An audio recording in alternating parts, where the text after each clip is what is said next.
Ó, iniciando a gravação aqui, transmissão ao vivo da aula de Direito Empresarial e Comercial do Claretiano, curso EAD. Então vamos lá, pessoal. Deixa eu pegar o material aqui de Direito Empresarial. Bom, de qualquer forma, eu já mandei hoje, pela manhã, os conteúdos aí para estudo, né, em relação à prova P1. Mas eu peço a vocês que façam a leitura, né, do ciclo 1, 2 e 3 e vejam, né, com bastante atenção, né, o conceito de empresário, os elementos caracterizadores do que é ser empresário, a previsão do Código Civil, porque a previsão legal do que é ser empresário está no Código Civil, e também ao conceito, né? O conceito que é, enfim, todas as questões legais relativas ao que é ser empresário. Estudem também a evolução do conceito de empresa e de empresário, porque no início do direito empresarial, né, no início do direito comercial, as atividades eram praticamente apenas ligadas ao comércio, né, à intermediação de mercadorias. Então, por isso que o empresário ele era denominado comerciante.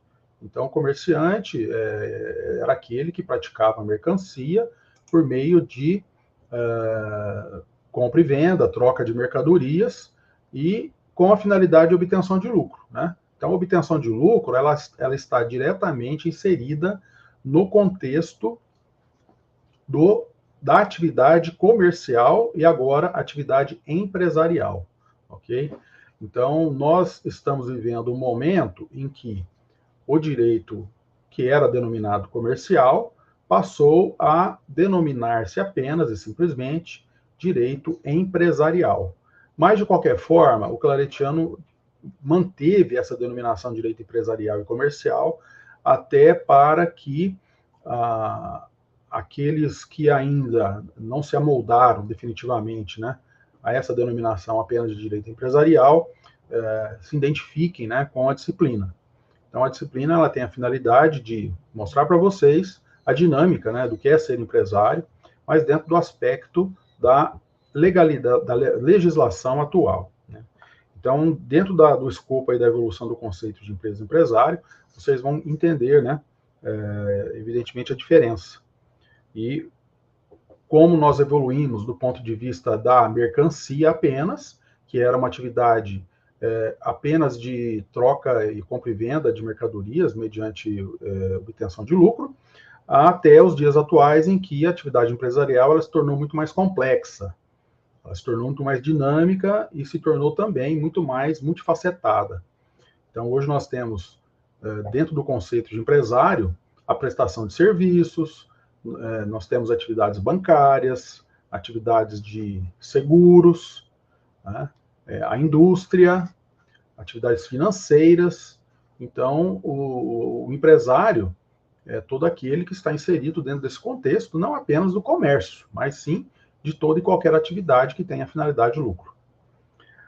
Depois vocês vão entender, né, dentro do conceito, o que é atividade empresária, os princípios da ordem econômica previstos lá na Constituição Federal, artigo 170 a 192. Então, caso vocês não tenham a Constituição, apesar de vocês não serem estudantes de direito, mas como o direito está em nossas vidas, né, a todo momento, e principalmente para quem faz administração, contabilidade, recursos humanos, é importantíssimo que vocês tenham conhecimento, mesmo que seja um conhecimento básico, de como opera a nossa legislação, principalmente a Constituição Federal. Então, a Constituição Federal é uma legislação que está no topo da pirâmide normativa, a ela, todos os demais ramos do direito devem obediência, e na Constituição Federal vocês encontrarão, né, esses princípios da ordem econômica, no artigo 170 até 192, e caso vocês, como eu falei, caso vocês não tenham a Constituição Federal, basta entrar no Google e digitar Constituição Federal 1988 Planalto. Então vai aparecer ali, né, o resultado da Constituição Federal e vocês abram o resultado na tela do seu celular ou na tela do computador, e vão até o artigo 170, 192, e procurem compreender, né, o que são esses princípios, pelo menos quais são. Também, vocês devem se preocupar, né, com a questão da prova em relação ao registro e inscrição do empresário no registro público das empresas. Porque, veja bem, as empresas, elas para ter personalidade jurídica, para ter existência jurídica, elas devem ser registradas nas entidades públicas competentes para o seu registro. Né? Quando nasce uma criança, um bebê, ele prontamente é levado ao cartório de registro das pessoas naturais, onde é obtida, né, é feito o registro de nascimento e depois obtém a certidão de nascimento. Né? Agora, a criança, assim como a partir do momento que ele nasce, ele já tem personalidade jurídica, né? Ele já é uma pessoa de direitos. Agora, a empresa, ela precisa de ser constituída, né? Quer dizer, a pessoa jurídica é uma ficção. A ideia, né, da pessoa jurídica é que ela é uma ficção jurídica, né? Ela é criada pelo homem através de um ato de vontade. Então, é um conjunto de bens, né, que vão compor uma empresa. Só que para que esse conjunto de bens e essas atividades que serão empreendidas pelos sócios, através de outras pessoas, através de empregados, através de fornecedores, etc., deverá estar inserido dentro do contexto jurídico legal, ou seja, essa empresa ela tem que ter existência jurídica, né, para que ela comece a fazer parte do mundo jurídico. Ela precisa ter o quê? Ela precisa nascer, né, do ponto de vista jurídico. E para que uma empresa nasça do ponto de vista jurídico, ela tem que ter ali, né, além desse conjunto de bens, do trabalho dos sócios, dos objetivos, tudo isso tem que ser formalizado através de um contrato social. Então, vocês bem sabem aí o que é um contrato social. O contrato social é os estatutos, né, da empresa, seria o documento necessário para estabelecer tudo aquilo que se identifica com a empresa, né? Que serão os sócios, as cotas, isso falando de uma empresa limitada. As cotas, qual será o valor das cotas, como será feita a integralização dessas cotas pelos sócios, ou seja, o pagamento do valor que ele se propôs a levar para a empresa, né? Enfim, os objetivos sociais, o que a empresa vai fazer, se é prestação de serviço, se é uma empresa industrial, se é comercial, se é enfim, e industrial, etc. E todas as demais cláusulas relacionadas ao funcionamento da empresa, né? A gestão, se vai ter administrador ou não, como é que é o balanço, como é que vai ser feito o fechamento do exercício fiscal,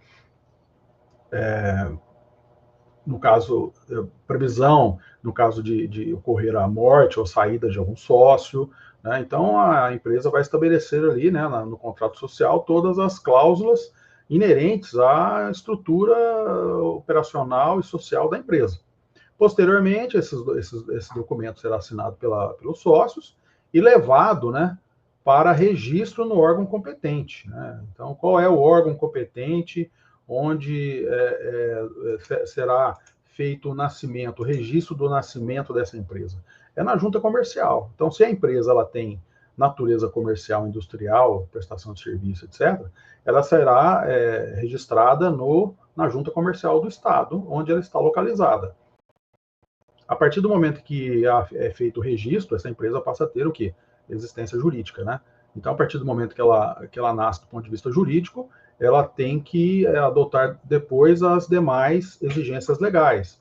Abrir a sua inscrição municipal, federal, a sua inscrição estadual, estar de acordo com as regras estabelecidas pelas agências reguladoras.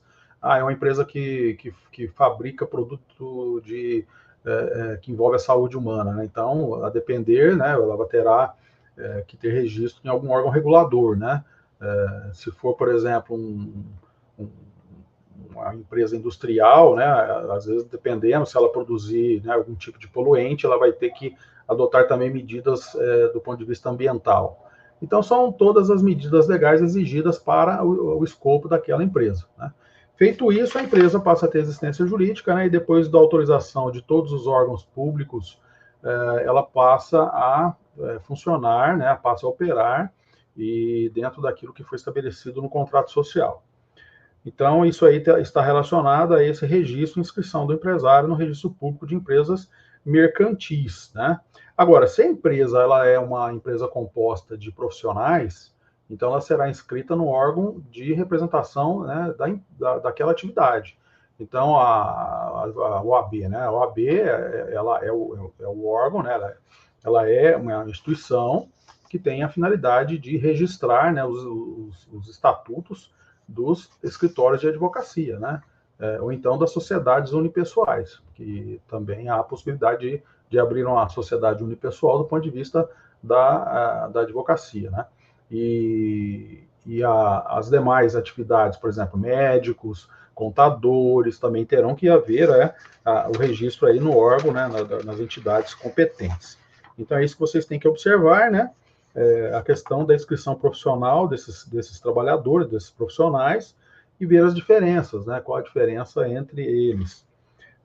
Dá uma lida também na Lei Complementar número 123 de 2006, que é o Estatuto Nacional da Microempresa e da Empresa de Pequeno Porte. Então, vocês já devem ter estudado isso aí também, e verificar as características da lei e os benefícios previstos, né? Também observar o que é estabelecimento comercial, as características e a definição do que é ser empresário, né?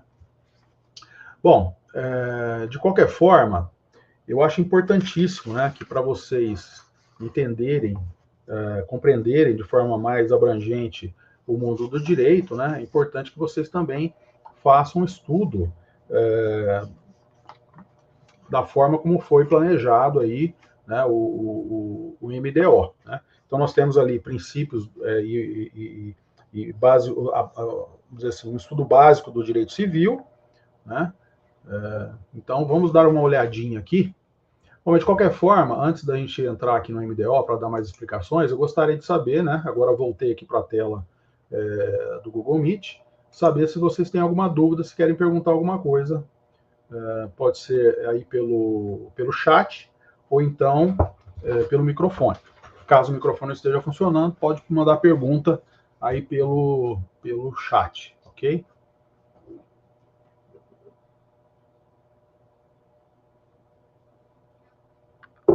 Tem alguma dúvida? Não? Podemos seguir? Vocês estão muito quietos, hein? E aí, de onde vocês são? Pelo menos digam aí de onde vocês são. Qual é a moradia e qual é a cidade que vocês moram? Daniele, você é de onde, Daniele? Rio Claro. Muito bem. O GRA é de Rio Claro. Tem alguém de outro estado? Ah, o Fantassina aí, de Batatais. Muito bem. A Ana, de Atibaia. Legal. Juliane, de Santa Fé do Sul. Olha que joia. Tá longe, né? Santa Fé do Sul. A Daniele diz José Bonifácio, conheço José Bonifácio. O William de Brasília, legal. Cidade muito boa. Heloísa de Rio Claro, William de Batatais, muito bem. De pessoal aí, mais do estado de São Paulo, né? Legal. Então vamos em frente. Eu estou falando aqui de Ribeirão Preto, mas eu dou aula também no presencial em Batatais. Eu sou professor de Direito, dou aula no curso de Direito presencial e também no EAD, Direito Trabalhista, Previdenciário, agora Direito Empresarial e diversas outras disciplinas, né? Inclusive esse MDO aqui, eu que fui o autor dele, né? Então vamos lá. Então vamos direto aqui para o ciclo 1. Então se vocês puderem ir acompanhando, né? Aí através do MDO de vocês, fica mais fácil. Então aqui no ciclo 1, nós fazemos um passeio aqui, né, nas noções do direito civil e o processo evolutivo do próprio direito comercial, né? Então aqui vocês terão uma noção do que é o direito, né? O que é o direito civil, porque na verdade o direito civil ele tem a estrutura do direito privado, né? Quer dizer, ele regula as relações de direito privado entre as pessoas jurídicas e pessoas físicas, ou entre pessoa física e pessoa jurídica. E, no caso, o que é o direito? Né? O direito é um conjunto de normas que foi estabelecido pelo Estado, por uma organização denominada Estado, que tem a finalidade de regular a vida da sociedade, né? Regular o modo de ser, o modo de agir e os limites do agir, né? Porque nós temos uma liberdade, mas não uma liberdade plena, total, né? Nós temos uma liberdade que ela é limitada, que ela é limitada pela legislação, pelas leis, né? Então, a gente tem uma liberdade, mas uma liberdade limitada dentro desse contexto legal, né? Então, as normas foram estabelecidas, foram sendo criadas desde a antiguidade, né? Da Lei das 12 Tábuas, e aqui dá para a gente ter uma ideia, né? Que é o direito, né? Qual é a diferença do direito e da moral, né? Então, a moral também é um conjunto de normas que tem a finalidade de regular, né, o contexto social. Porém, a moral, ela não está escrita em lugar nenhum, né? Ela não está positivada, ela não está escrita, e ela também não impõe nenhuma sanção, né? Ao contrário das normas que são publicadas aí e editadas pelo Estado. Então, as normas, de uma forma geral, as leis, elas estabelecem uma sanção, ou seja, uma consequência jurídica, uma penalidade para aqueles que descumprem as normas. Então, se você passa no sinal vermelho no trânsito e descumpre uma regra de trânsito, você também será punido, né, através daquilo que está previsto em lei. Você vai receber multa, pontos na carteira, etc. Então, aqui, né, como nós falamos, lei das 12 tábuas, nós estamos olhando para um lado da história onde a lei ela começou a ser escrita, né? Então, quando nós falamos lei das 12 tábuas, elas foram escritas na pedra, né? Então, para que ninguém esquecesse, para quem não alegasse desconhecimento, e também para que ela ficasse registrada para a posteridade, né? Porque as normas morais elas são transmitidas através, né, das palavras faladas, né? Através da palavra dita, né? E agora, as normas escritas, as normas denominadas positivadas, elas estão escritas em algum lugar. No caso aqui, a Lei das 12 Tábuas, né? É um exemplo disso. Então, na Bíblia também nós temos, lá no Velho Testamento, quando Moisés escreveu na pedra, na rocha, né? Os mandamentos que ele recebeu, e essas normas, elas vingaram para a posteridade. E no caso da Lei das 12 Tábuas também, quer dizer, eram regras escritas, né? Para que elas fossem, evidentemente, mantidas e obedecidas por toda aquela sociedade. Então, a finalidade do direito é isso, é regular a vida em sociedade, e sem o direito não há forma, não há maneira, né, de se manter uma sociedade organizada e civilizada. Então, o cumprimento das normas é fundamental para que a sociedade se mantenha organizada e respeitando os direitos uns dos outros, né, de maneira civilizada. Quando alguém descumpre uma norma, ela estaria ali desequilibrando esse sistema, né, que, em regra, estaria equilibrado, porque todo mundo estaria atuando de acordo com a lei, né.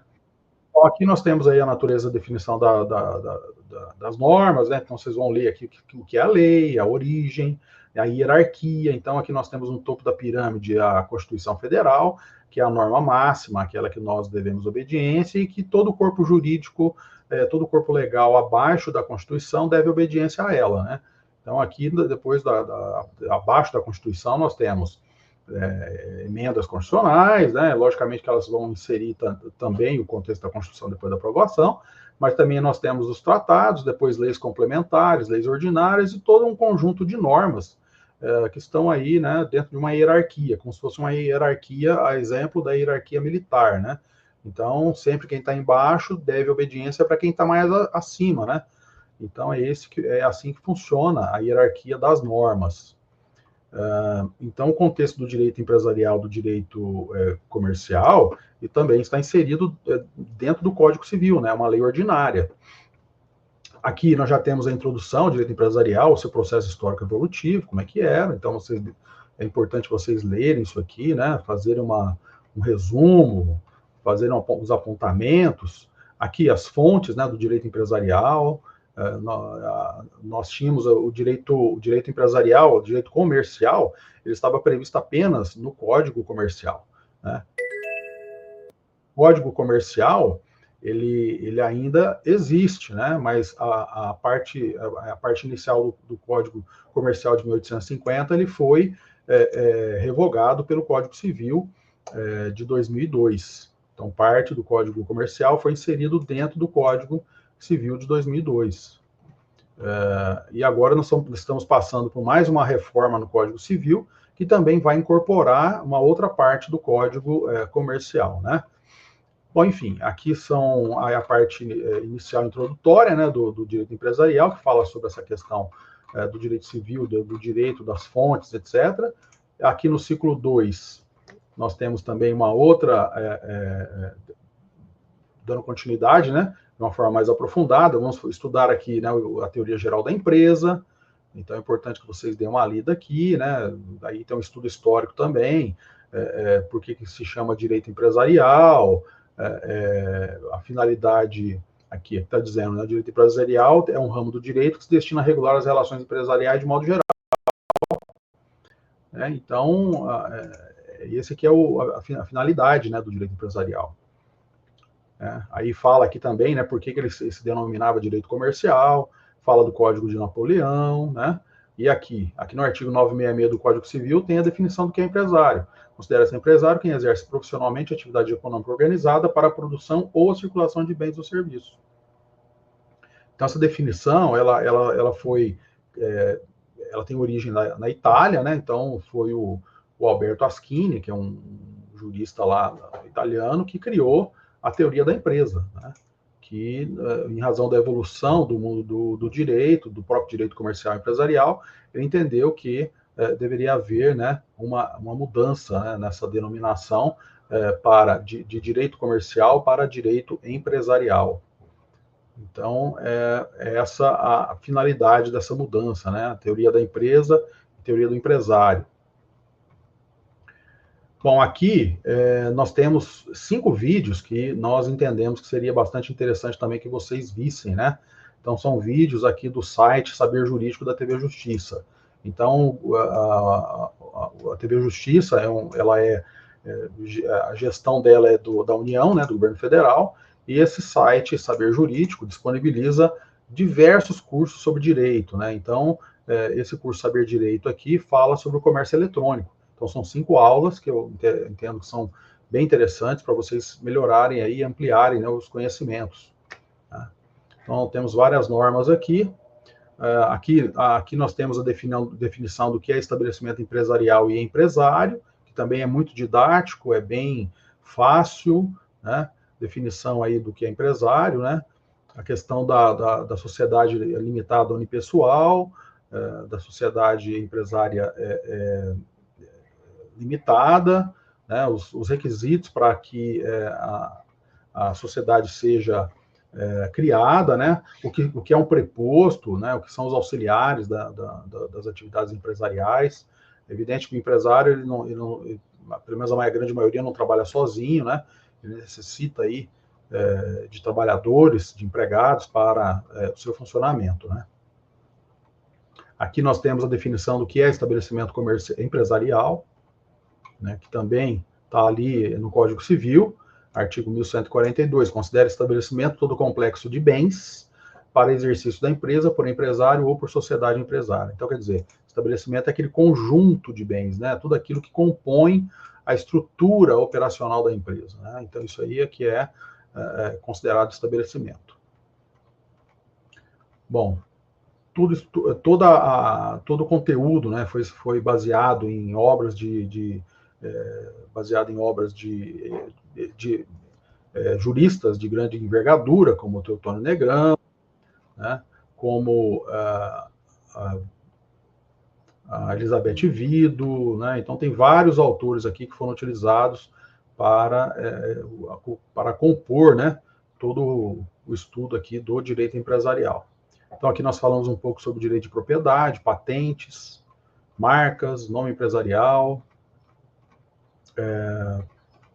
então, enfim, uma série de ensinamentos aqui que são de grande importância para vocês. E no ciclo 3, começamos a falar aqui sobre títulos de crédito, né? O que são títulos de crédito e contratos mercantis. Títulos de crédito não são nada mais, nada menos do que documentos que espelham um determinado valor, né? Então, tanto os títulos de crédito quanto os contratos mercantis são da maior importância no mundo empresarial, porque eles que possibilitam a atividade empresarial, né? Então, aqui nós fazemos um estudo do que são os títulos de crédito, a importância, né? Quais são, um exemplo, né, de quais são os títulos de crédito. Então, nós temos aí o cheque, né, que é um exemplo de um título de crédito, a nota promissória, que está aqui, né, especificada. Nós temos também a letra de câmbio, e também alguns contratos que, na verdade, podem ser também considerados pela lei como títulos de crédito, como são as cédulas de crédito bancário, né, as cédulas de crédito rural, que são documentos que têm cláusulas, mas que, preenchidas as exigências da lei, esses documentos têm também a força executiva, tal qual os títulos de crédito, né? Os títulos de crédito que são esses mais usuais. Aqui nós falamos do endosso, como que o título de crédito é passível de transmissão, o aval, né, que é uma garantia pessoal dada no título de crédito. Temos também as modalidades, né, quais são os tipos de título de crédito. Aqui nós temos até imagens, no caso de uma letra de câmbio, que é utilizada em operações de troca de moeda. Nós temos também aqui, não é muito utilizado no meio empresarial, mas ela existe e está aí, né, na legislação passível de ser utilizada. A nota promissória, que é também, né, representativa de um valor, e esse valor será pago dentro de um determinado prazo, e relativamente à nota promissória é possível também adotar, né, a garantia pessoal por meio do aval, né? Então, aí, a nota promissória é muito utilizada aqui no nosso dia a dia. O cheque, lógico, já está praticamente caindo em desuso, pouca gente utiliza o cheque, mas no passado, antes do advento aí dos cartões de débito, cartões de crédito, né? Então, era muito utilizado como meio de pagamento o cheque, né? Então, não havia cartão de débito. Antigamente, o meio de pagamento era apenas através do cheque e dinheiro, né? E o cartão de crédito. Então, aí, mas está aí, né, para ser usado. A duplicata ainda hoje, ela continua sendo o meio de pagamento, né, um meio de formalização de obrigações também muito utilizado, né, porque, na verdade, a duplicata é um título de crédito vinculado a uma compra e venda, né, uma venda de produto, vinculado também ou a uma prestação de serviço. Quer dizer, eu não posso emitir uma duplicata sem que haja uma origem, né? Diferentemente da nota promissória, que ela pode ser emitida sem qualquer vinculação ao negócio anterior, mas a duplicata, sim, ela tem que ser emitida com base no negócio feito anteriormente, né? Então, hoje em dia nós temos as duplicatas escriturais, né? Então, já é mais difícil de ver, né, no dia a dia uma duplicata como ocorria, né, alguns anos atrás, em que toda a mercadoria ela era vendida, né? As empresas compravam suas matérias-primas e na entrega da matéria-prima acompanhava a nota fiscal e a duplicata, né? Então a duplicata era entregue, né, para que ela fosse assinada e retornava para a empresa, porque ela representa um título, né? Então essa duplicata ela poderia até ser levada a desconto, né, nos bancos, para operações de crédito no sentido de viabilizar aí as operações de liquidez, né, das empresas, facilitar a liquidez das empresas, porque muitas vezes as duplicatas eram estendidas a prazos que vão para além de 30 dias, né, 30, 60, 90, 120 dias, a empresa evidentemente precisa de liquidez, precisa de dinheiro em caixa para rodar seu dia a dia, né? Então, os bancos aí podem também utilizar dessas operações financeiras, né, de desconto das duplicatas. Aqui, né, tem uma introdução, né, uma pequena amostra aqui da teoria geral dos contratos, o que é um contrato, como é que ele funciona, né? Evidentemente que os contratos também fazem parte do dia a dia das empresas. Nós temos ali contratos de locação, né, onde a empresa também pode se utilizar de imóveis de terceiro através da locação para poder funcionar, para poder ter as suas atividades ali, e também outras modalidades de contrato, né? Contratos de trabalho, contratos de prestação de serviço, contratos de compra e venda, estabelecimento de obrigações, enfim, até mesmo contratos enfim, de qualquer finalidade, né? Quer dizer, os contratos são utilizados para as mais diversas necessidades, né? Então, aqui tem todo um estudo, né, dos contratos, para que vocês procurem compreender, né, como é que funciona esses contratos. Deixa eu ver o que tem mais aqui que eu poderia falar para vocês. As modalidades contratuais, né? Contrato de compra e venda. Então, esse aqui é um dos principais contratos, né? Então, a empresa vai comprar e vender algum produto ou algum bem, né?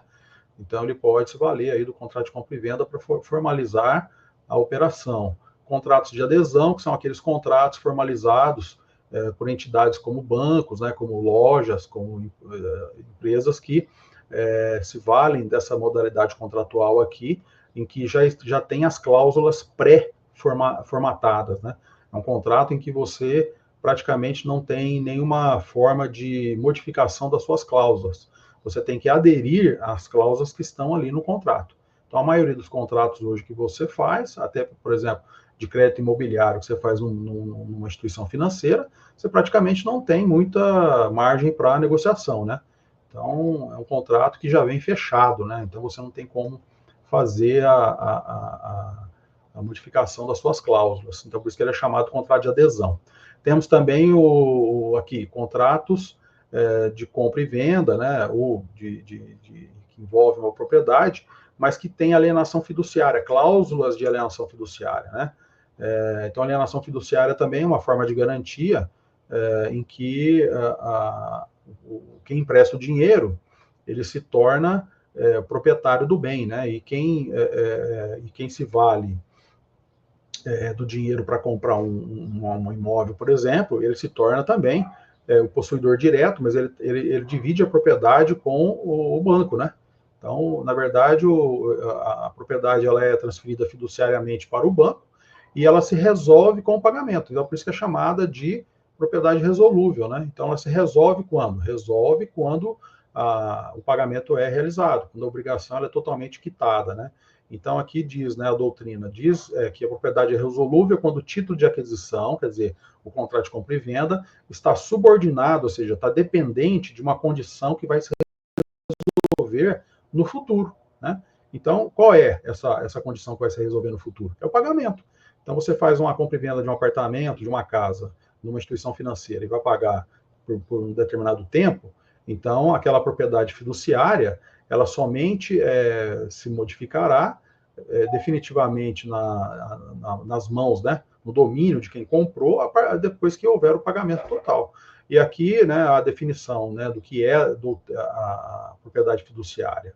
Então, diz o seguinte, que a propriedade fiduciária, ela é denominada... Então, nós temos aqui, né, o Chalub, que é um autor, ele define que a natureza fiduciária ocorre quando uma determinada pessoa, né, o fiduciante, ele é, no caso, aquele que comprou um bem, comprou um imóvel, uma casa, um apartamento, ele transmite a propriedade, né, ou a titularidade para a outra pessoa, que é chamado de fiduciário.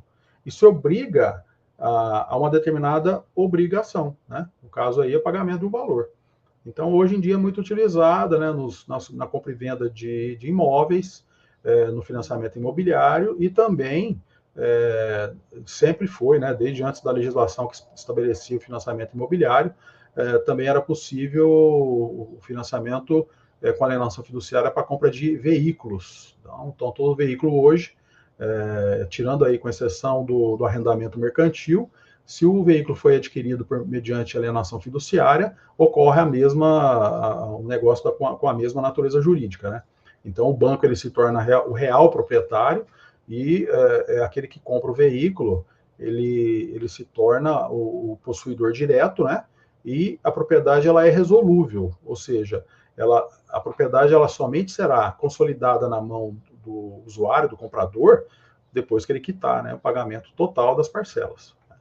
Então, essa é a finalidade da alienação fiduciária, é uma garantia que é dada nos negócios, nas operações, que dá muito mais estabilidade, né, aos negócios para os bancos. Em relação aos bancos, nós temos aqui também, né, como eu falei, as cédulas de crédito bancário. Né? Cédulas de crédito bancário é a nova modalidade de empréstimo. Então, você vai no banco fazer uma operação de crédito, você vai assinar uma cédula de crédito bancário. Né? Você não assina mais contrato de empréstimo pessoal, você assina uma cédula de crédito bancário. E essa cédula de crédito bancário, ela é um título de crédito passivo de execução. Né? Então, esse documento, caso o cliente não pague, ele será levado judicialmente, né? Levado à justiça para a cobrança, né? Então, a cobrança ela acaba se tornando muito mais rápida. Então, ela é utilizada para a formalização de empréstimos. Então, a garantia dos contratos então, pode ser feita através, né, dessas operações de alienação fiduciária. Também aqui temos 5 vídeos que foram indicados também para leitura, que é um vídeo sobre direito do consumidor e contratos. Né? São 5 aulas também, muito interessantes. Então, quem puder fazer a leitura, fiquem à vontade. Fazer a leitura não, né? Assistir os vídeos. Bom, era esse o recado que eu tinha que dar para vocês, né? E eu pergunto se há alguma dúvida ainda, se vocês querem fazer alguma pergunta, se tem alguma questão que ainda ficou pendente, pode mandar aí uma pergunta pelo chat ou falar através do microfone.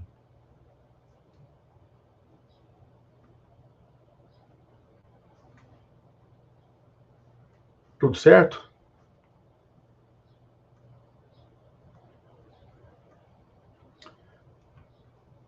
Muito bem. Então, beleza, obrigado, Ana. Obrigado. Então, vamos em frente. Eu acho o seguinte, né? O conteúdo aqui do MDO, ele está bem prático, ele é bem didático, né? E está bem fácil de compreender, né? Então, o que nós fizemos na elaboração do material é justamente proporcionar um aprendizado para quem não está, né, fazendo uma faculdade de Direito. Né? Então, qualquer pessoa pode se colocar ali a leitura e vai compreender a intenção do texto. Né? Então, é um texto bem fácil de compreender e está disponível, né, acessível para todos. Então, ficamos por aqui. Né? Vou parar a gravação e depois eu vou disponibilizar esse vídeo para todos também aí na sala virtual. Então, fiquem com Deus, um abraço, boa prova, até breve.